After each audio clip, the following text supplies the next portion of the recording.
to get started. So we have a packed program, so I'm going to kick off and get us started. Let me begin by saying welcome to CASA's first annual Legislative Appreciation Day. My name is Nicole Stewart, and I am the Executive Director of Boston CASA.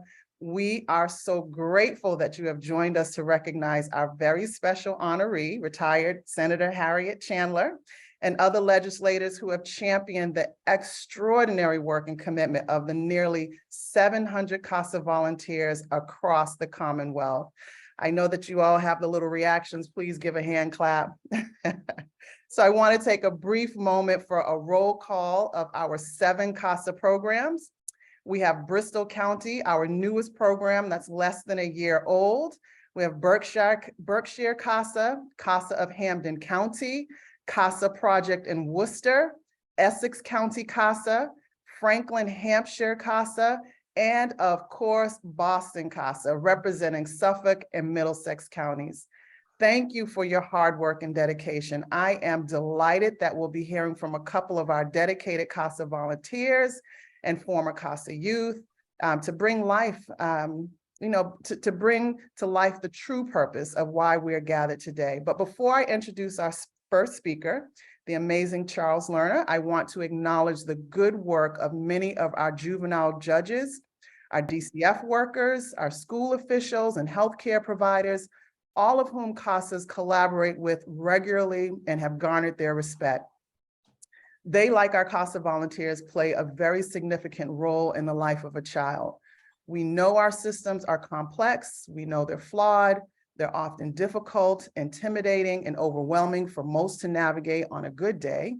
And it's easy to point out the imperfections and all the ways in which our systems fall short for the children we serve. And I'm not suggesting by any means that we overlook these issues, but it's important to shine a bright light on the good until good becomes the standard and not the exception. So our CASA volunteers, they offer this notion in a profound way through their commitment, diligence, consistency, and advocacy for the best interests of the children they represent. They are truly remarkable, and the Commonwealth is so fortunate for their willingness to give so generously of their time and talents to help ensure the success of some of our most vulnerable children and youth.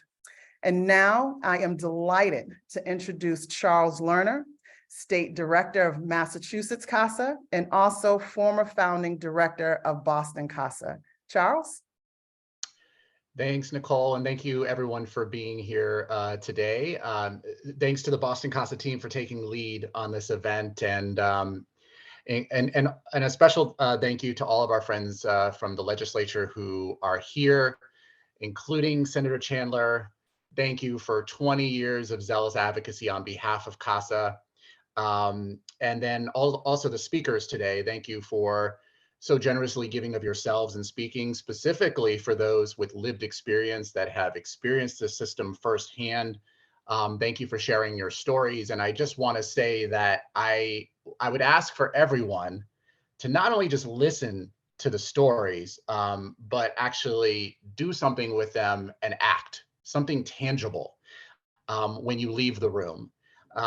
So I usually spend much of my speeches talking about CASA's mission, its impact, and why it means so much to me personally. Our speakers today will touch on most of these things and most of what I hoped you would hear today. So I'm gonna quickly hand over the floor to them in a second.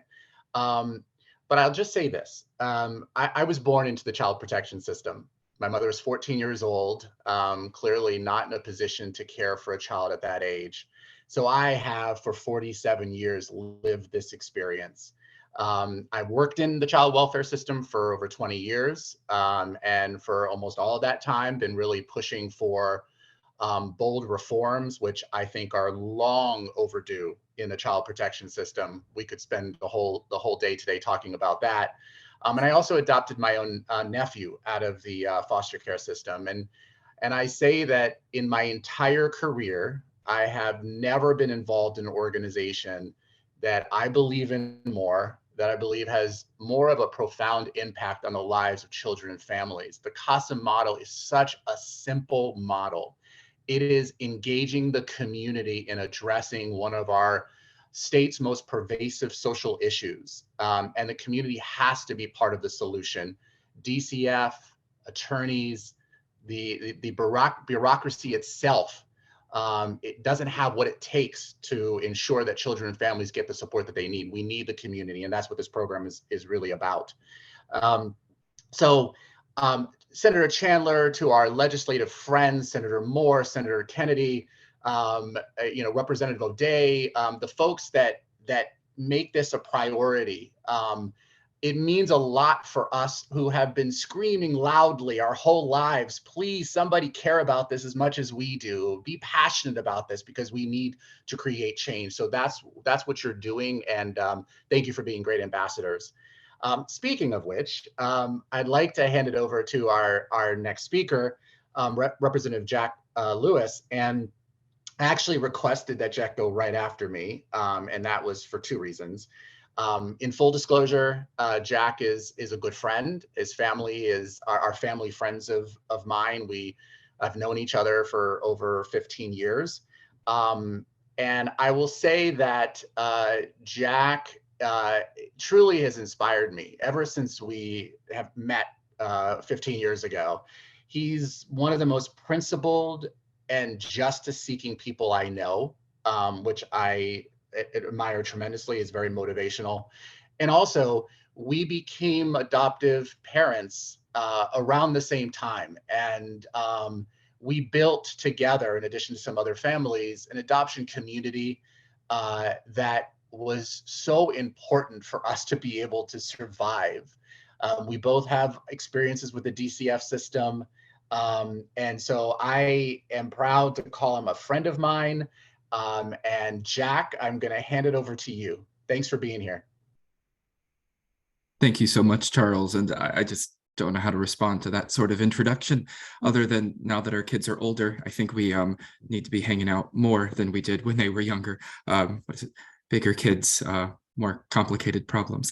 But it is a great honor to be with all of you. And again, Charles, thank you for that introduction. I have the great honor of representing the towns of Ashland and Framingham in the Massachusetts legislature, having just started my fourth term. And I actually want to, I know I have a couple colleagues, I want to thank them as well. I know Senator Kennedy and Rep. Fluker Oakley are with us. And then I believe from the offices of Rep. Reyes, Senator Tarr, Rep. Kane, Rep. Fiola, Rep. Stanley, and Rep. Walsh. I know there are some staffers. It's always dangerous to go down a list of names because I may be missing a dozen folks. But again, it is such an honor to be with you. As Charles said, our family grew through our relationship with DCF and the adoption from foster care process. And I think as any pre-adoptive foster parent knows, really, as any of us knows, anyone who's ever worked in any way with the Department of Children and Families, that this department does important and complicated work. But it feels like a roller coaster ride of emotions and of complicated information that I'll admit left me on a regular basis feeling like I didn't have the tools or the information at my fingertips that I thought I needed. And there was a point where I'll admit that we wondered, my husband and I, what would it mean if we had an advocate through this process? And then through careful reflection, we realized that we were entering this process with great privilege, that we were looking to grow our family, and that we had resources. We had folks like Charles and others. We had friends. We had advocates. But in hindsight, one of the things that I now regularly reflect on is what would it have meant if our now adopted kids, the beautiful kids that we've had a chance to get to know over the last near decade, what would it have meant had they had an advocate through this process? What would it have meant if they would have been connected with one of the wonderful 700 volunteers whose mission was solely to advocate for what was in their best interest, not what we wanted as pre-adoptive parents, not what the department or anyone else would have wanted, but what they as distinct and beautiful individuals, what they needed and wanted. And so it's unfortunate that our kids were not able to have an advocate through CASA. But through getting to know Charles over this last decade or so, and getting to know some of you, I am as committed as ever to Massachusetts CASA Association.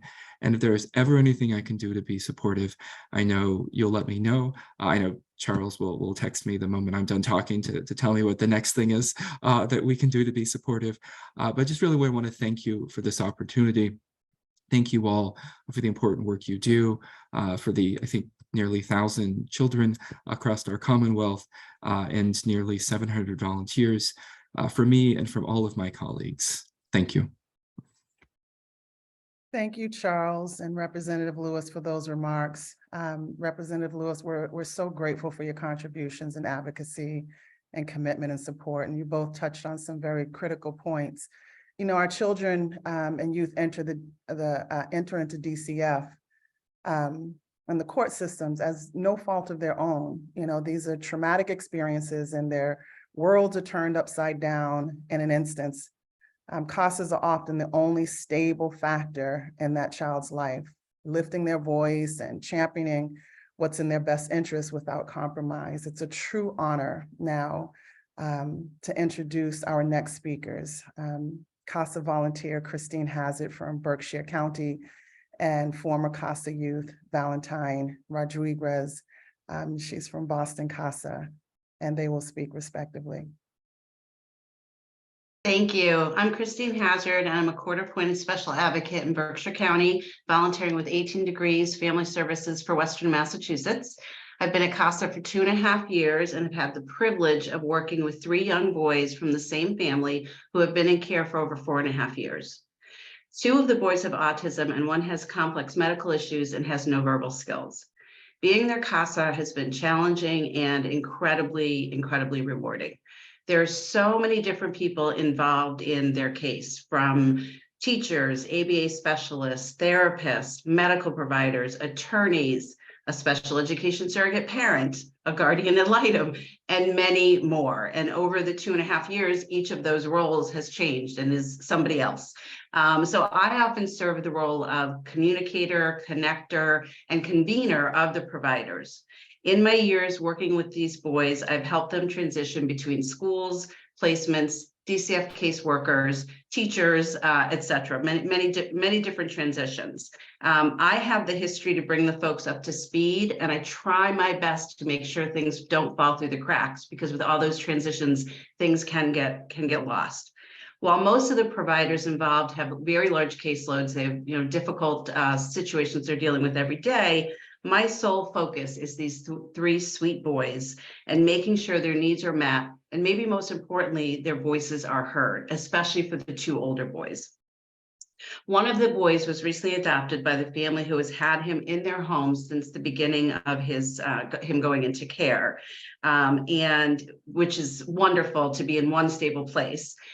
They recently adopted him, and that's such a great outcome. It's one we all hope for, but it took a long time, lots of challenges for him and the adoptive parents, and there was a lot of frustration. And I think that Representative Jack Lewis just sort of described some of that, so I appreciate what you're saying. I was saying, yes, that's what's going on.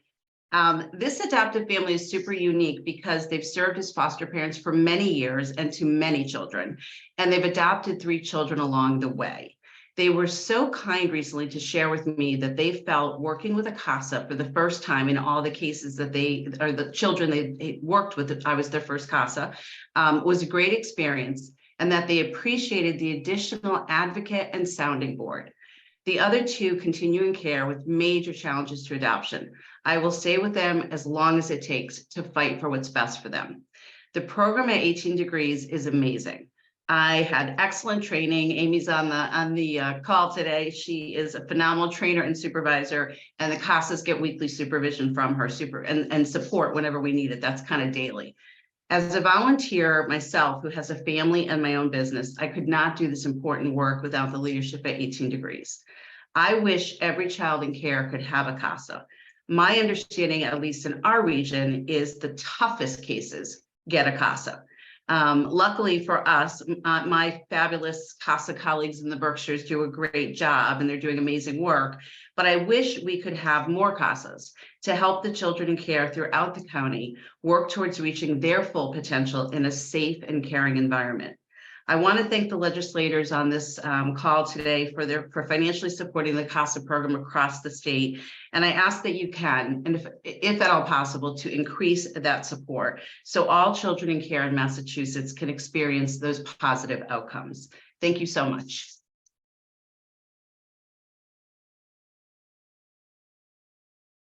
My name is Valentine. I currently attend the Massachusetts College of Art and Design under a Studio for Interdisciplinary Media major. I have the privilege of pursuing art through an activist lens. My art was key to my survival and the exploration of my identity. It is an intrinsic part of who I am, and as of now, I am about to graduate my first year. I'm constantly creating and doing what brings me joy, something I didn't think was possible a few years ago. I was accepted into the Coalition of Racial Equity here in Boston, where I plan to continue my work as an activist in the community. So I realized the importance of kindness and consistency and how revolutionary care and consistency can be in a system where it is scarce. I'm 19, about to turn 20, and I have been involved with DCF for the better part of my life, 7 years this past January. I'm in my CASA player about a month after I turned 16. It'll be 4 years that I've known her in June. I remember the first time I met her. I was living in a group home and I was so exhausted. I struggled with going mute in times of crisis, and this made it harder for me to communicate with other people, and I was so alone. It felt like no one saw me or tried to understand me. Perpetually, I was in a state of yearning to be understood and an aversion to being seen. It was scary because at that point in time, for a long time, I felt trapped. Because no matter what I did, I wasn't treated like a person, much less a kid. So when I met my CASA worker, first I was scared. I was distrustful because there had been so many people in and out of my life that I was convinced that she'd pick up on me in a few months. She saw me. She wanted to understand me. I remember her asking about my interests, and later on the same day, she got me the related books. In all of my years in the system, it was only my CASA worker that made me feel like I was a human being, not a case file or a client. It's a kid. It's been 4 years now, and I consider my CASA my best friend. She's everything to me, and without her, I wouldn't have survived foster care this year. When I attempted suicide last year, she was the only person that I called. She was the first person to visit me the morning after, and I owe a lot to CASA because it's really easy to be complicit or negligent of people like me, people that aren't seen or normally listened to. Without their services, without the people that it attracts, without my CASA worker, I wouldn't be here right now. CASA sees me, and I'm really grateful for that. I want people to understand the power that CASA has to change the conditions of the youth in foster care, how important it is to have one person on your side. My CASA worker was my first long-term support, and I'm endlessly lucky and grateful to have her in my life. But my experience doesn't exist in a vacuum. The feeling of hopelessness and isolation and alienation is deep-seated in many foster care youth. CASA is that hope. CASA is that community. Foster care youth deserve to have someone on their side. We deserve a kind future. A better world is possible and within our reach.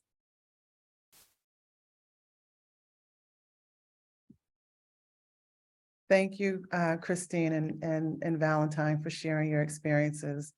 Valentine, I'm so proud to say that you're from Boston CASA, and I want to thank my team for their work in supporting you to be here today. So thank you, and I hope that you feel the embrace of everyone. Let me see, we now have 89 participants, and not including you, that's 88. I hope that you feel the warmth of 88 people who are here and supporting and cheering you on. So thank you so much. We also have I just want to acknowledge a number of reps who came in. And I want to make sure I have everyone's name, but if I don't, please don't hold it against me, forgive me. But we have Representative Hayes. We want to welcome you, Representative Fitzgerald, Representative Kane, Representative Stanley, Representative Fiola, Representative Walsh, Representative McGonigal, Representative Oakley, Senator Tarr's office is here, Senator Timilty, and Representative Owen. So thank all of you for being here. We appreciate your presence. And now I have the distinct honor to introduce two of our Senator champions, Senators Kennedy and Senator Moore. We are thrilled to have Senator Kennedy taking the baton from today's honoree, Senator Chandler. These are big shoes to fill, no pressure, Senator Kennedy. But I do want to let you know that Senator Chandler shared with me yesterday morning her utmost confidence in you, Senator Kennedy. And so now the floor is yours. Well, thank you. Quite the introduction. And I certainly want to first thank Valentine for sharing your story with us. Our community, our future needs you. And thank you for being here today and for sharing with us. And thank you all to all of CASA across the Commonwealth who's on the call today. And for the work you do every day. Coming from the provider world, I appreciate the need for us to continue to acknowledge and thank you for your work. And certainly, as was mentioned earlier, the 700 children across the Commonwealth who have somebody focused solely and specifically on them, quite possibly for the first and only time in their life, is incredibly important and attributable to your work.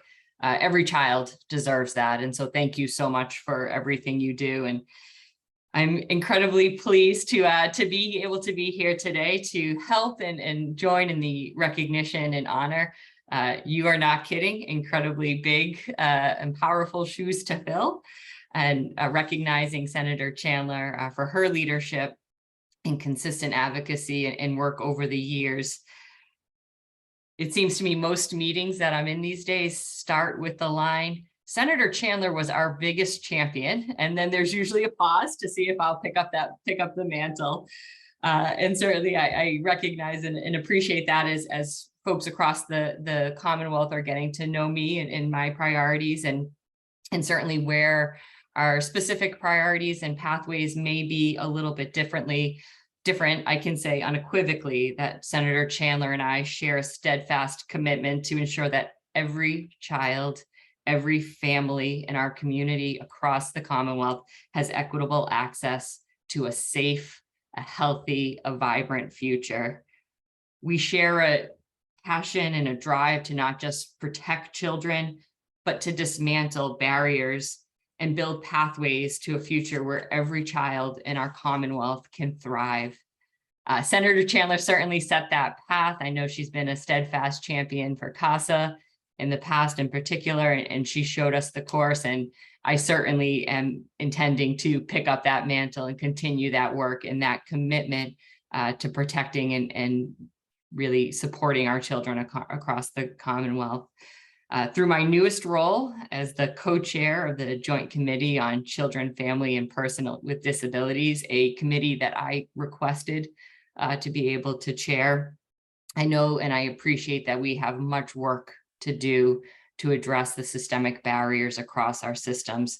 From my experience, my past role, most recently as the Chief Operating Officer at the YWCA in Central Mass, a multi-service agency which works with families and children in our community, I know that there is much work that we need to do, that we need to center and uplift the work of our community members, the innovations, the strategies that our communities have been implementing. It is our role as legislators to invest in those strategies, expand those strategies, so that every family has the opportunity to be served. And I know through that work in my previous roles in state government, that at the systems level, despite best intentions, despite big hearts by those who work in our systems, that we still have systemic barriers that cause harm and further perpetuate inequities across our systems. And so I look forward to working with you in the months and years ahead to continue this work to address those systems, including especially within our foster care system.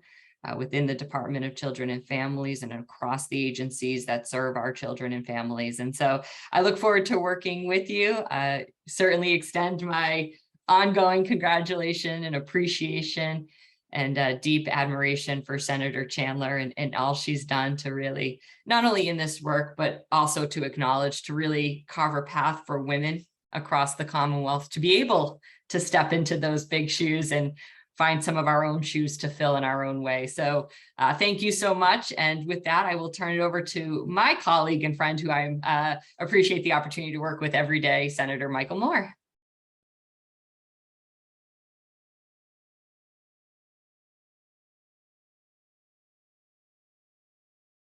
You're muted.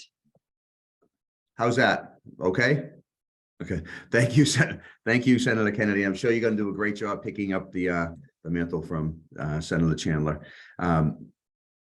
Senator Chandler, I'm going to go back to, I think, your last speech is on the Senate floor, where you talked about how CASA was one of the first initiatives you advocated for.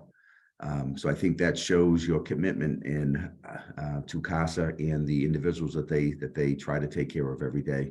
And as CASA has grown, a lot of that has to do with the support and advocacy that you have provided for them in the leadership in this issue. And as we see now, CASA is expanding, continue to further expand across the state. I know there's discussions now about an expansion down to the South Shore, further down that way. And I think that speaks to your leadership and working with them. And we have such a need that we see the court system that's overrun with foster care issues, and the volunteers that CASA has worked with, bringing people in to help these kids. Your support wouldn't be possible without your funding support, advocating for them. So I really want to thank you, and thank you for introducing me to them also. It's really been so much. It's really been a pleasure working with you over the last 14 years. I'm going to miss your leadership and guidance, and I think we're all going to look back at these years as what a pleasure it was having you there in the legislature. I do have a small. I don't know if either they want me to acknowledge this, or if he's shaking your head. So they're going to make a formal presentation to you, but they sent me a copy of what's going to be presented to you, and I'm really honored to be able to, I guess, hold this up and with my colleagues here. So it's a congratulations to Senator Chandler. It's from the court-appointed special advocates for children, Senator Chandler Award, and you're the first recipient of this Senator Chandler Award for 2023 in appreciation of your zealous advocacy on behalf of CASA and more than 3 decades of public service, and is presented to you, Senator Chandler. So this is the first award presented in your name to you. So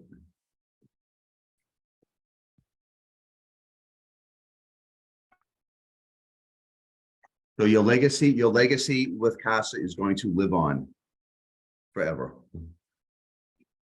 Congratulations, and thank you for all the work you've done on behalf of for CASA, but more importantly, the kids that are in the system. So thank you. Thank you, Senator Moore. I am really very honored by this remarkable recognition, and to be able to speak on behalf of CASA today. Having a voice to express one's hopes, one's dreams, one's concerns, one's fears is too often taken for granted. For too many children who have been marginalized in society, they have no voice. That's where CASA comes in. CASA, or court-appointed special advocates, have for decades been speaking up for kids who can't speak for themselves.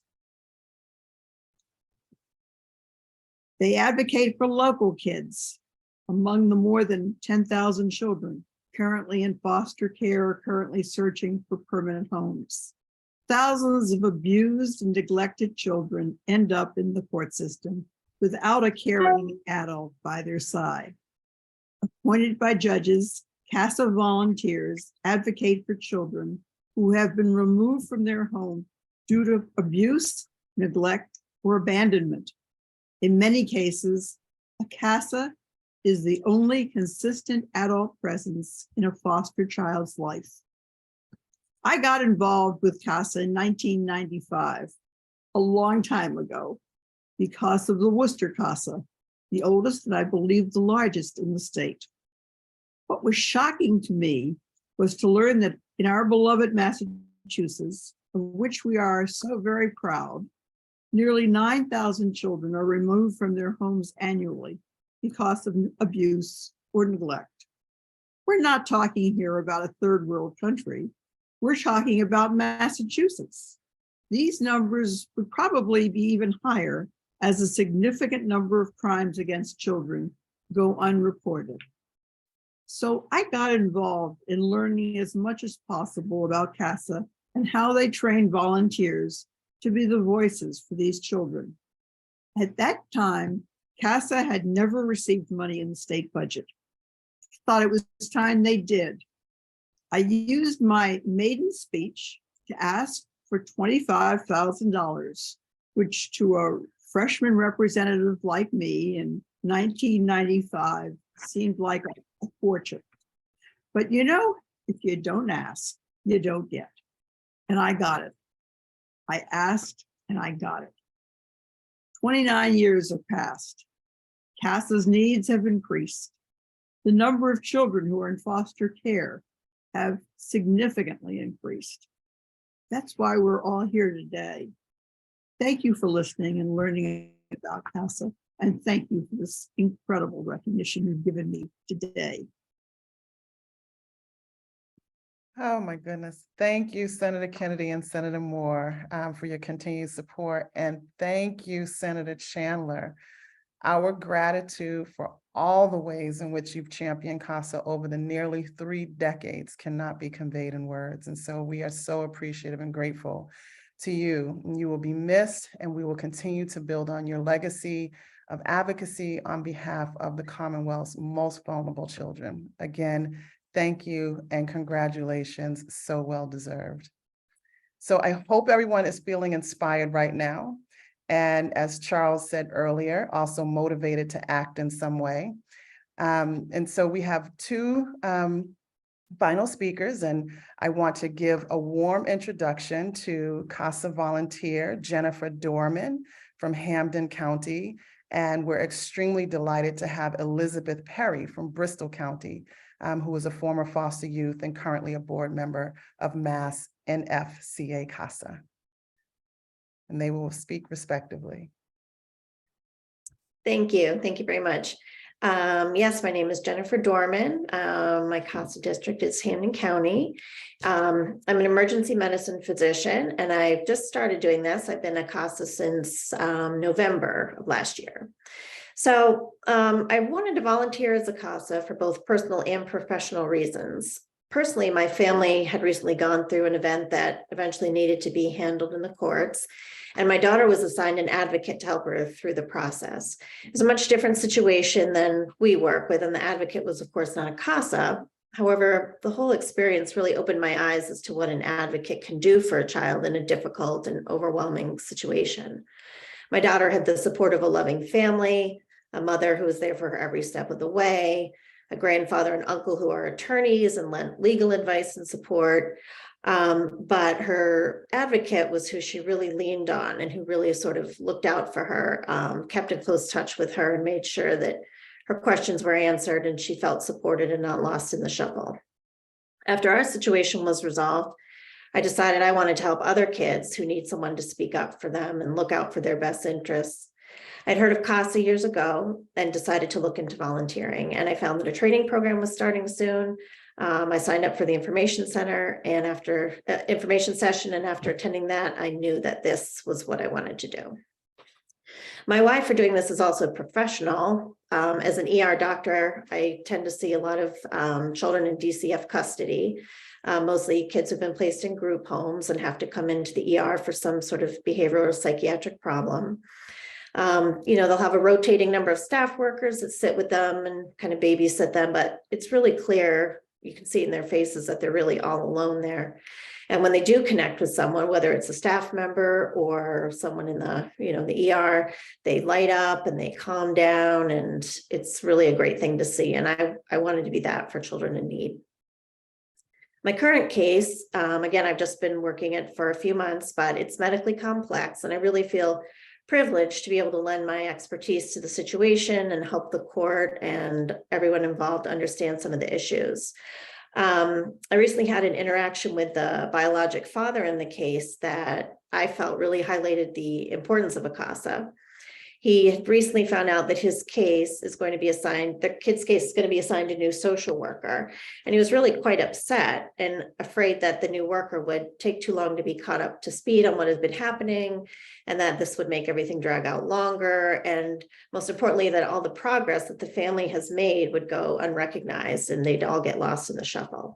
And I was able to assure him that as the CASA on this case, the part of my job is to assist with that transition, make sure everybody's on board and help catch people up to speed, and be sort of that consistent person that's been there and can speak up to make sure they don't get pushed to the back burner.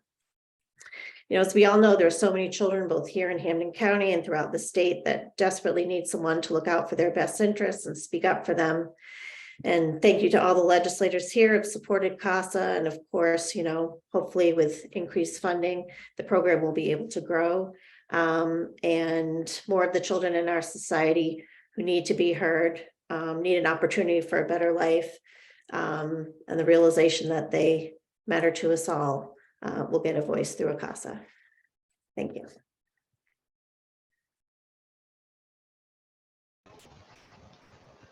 What a way to end the program. And we have 2 minutes left to spare. This is unbelievable. We are extremely grateful for everyone who was able to participate today. And as we wrap up the program, I want to thank all of you for taking the time out of your busy schedule to join us. Thank you to all of our wonderful legislators. And I particularly want to appreciate the CASAs who spoke, and a huge thank you to Valentine and Elizabeth for your bravery in sharing your stories. You and the more than 1,000 children and youth that our CASAs collectively serve across the Commonwealth are our why, and the reason we continue to advocate for our ability to grow and increase our capacity to recruit and train more CASAs in order to serve more children and youth, because we know the difference a CASA makes in the life of a child. So before we sign off, I want to hand things over to Charles and then to Senator Chandler, who will provide us with the final remarks and close us out. And thank you again for participating. Thanks, Nicole. I don't think there's much I could say after that. I mentioned earlier, and then I'll just hand it over to Senator Chandler, that one thing I didn't say earlier is just how cost efficient this model is. I mean, we're spending so much money as a system, but at the end of the day, it's about $1,500 a year to provide a CASA on average for a child for a whole year to do some of what we've talked about today. So the investment is so worth it. There are people in the community that are wanting to step forward, and we're going to find them and we're going to engage them, but we do need the resources. And so let's keep it going. Let's grow services across the state. Let's invest more resources as a state. So Senator Chandler, I'm sure you might have planned on saying that, but I'll hand it over to you for the final words. Thank you. So now you know the rest of the story. I'm grateful to CASA for this award in my name that will be given annually to future CASA leaders. We know from the data that children supported by CASA are far more likely to find safe, permanent homes and half as likely to re-enter foster care. They also receive better services and perform better in school, and they are more likely to graduate and become successful adults. When I asked for that first grant for CASA, I did not have the data to show all these results, but I knew that the state could not afford to pay for the trained, compassionate, and caring advocates who come from every walk of life that these voiceless children needed. The need is so great today that CASA is expecting to increase the number of CASA volunteers statewide by 24% over the next year. This includes adding the 7th CASA area south of Boston and specifically increasing the diversity of CASA volunteers base, including attracting individuals who identify as people of color and or are multilingual. So please join your colleagues in supporting this amazing, life transformative effort. I want to thank everyone who helped me through the years as CASA continued as my high budget priority. Please join us. And the children need your voice and your help. Thank you again. Thank you, Senator Chandler. I hope everyone has a wonderful rest of the day.